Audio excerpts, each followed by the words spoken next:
You know that person who color codes their calendar, makes their bed every single morning, and has a label maker they use unironically?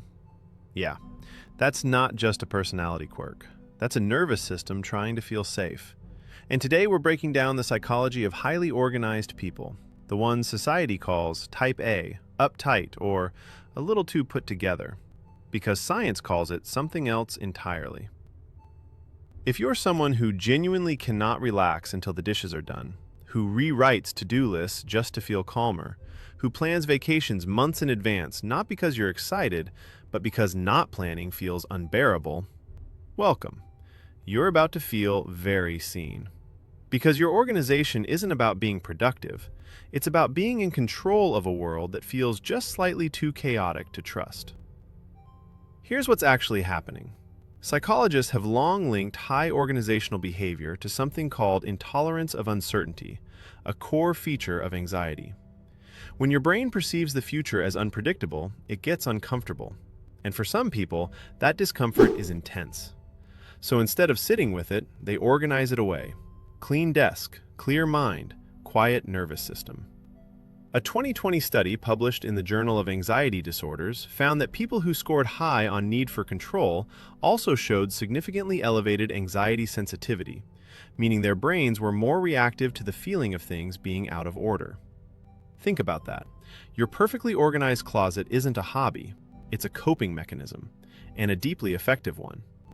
Because here's what the brain is actually doing. It's outsourcing its anxiety to the environment.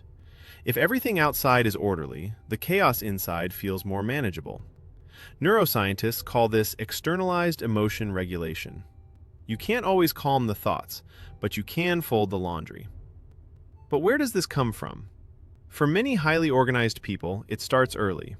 Maybe they grew up in an unpredictable household, a parent whose moods were hard to read, financial stress that came and went, instability that nobody talked about directly. When a child can't control their emotional environment, they start controlling their physical one. Make the bed, keep the room tidy, have a plan. Because if everything is in its place, maybe today will be okay. Developmental psychologists call this a compensatory control strategy.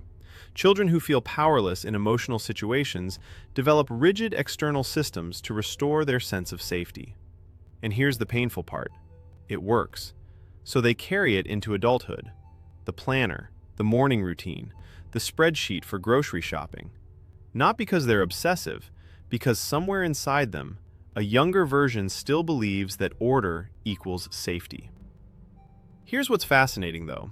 Highly organized people are often the most capable people in the room. They deliver, they plan ahead, they notice what others miss. Their anxiety, ironically, makes them extraordinarily reliable. But there's a cost. Research shows that people with high need for order also report lower tolerance for spontaneity, higher stress when plans change, and a persistent background hum of what if something goes wrong, even when nothing is wrong. Especially when nothing is wrong. Because for an anxious brain, calm doesn't feel like safety, it feels like a warning.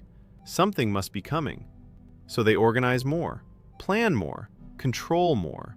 Not because things are falling apart, but because they're terrified of the moment they might. And people around them often don't see this. They see someone who's together, competent, impressive. They don't see someone who hasn't been able to fully relax in years. Here's the thing nobody tells highly organized people. Your system isn't a flaw. It's a survival strategy that outlived its original purpose. It kept you safe when safety wasn't guaranteed. It helped you function when the world felt unmanageable. It made you someone people could count on.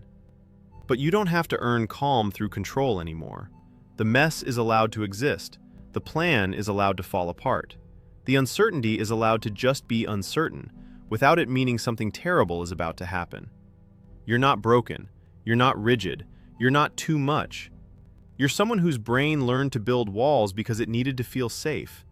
And the most important work isn't building better systems. It's slowly learning that you're safe even when the system fails.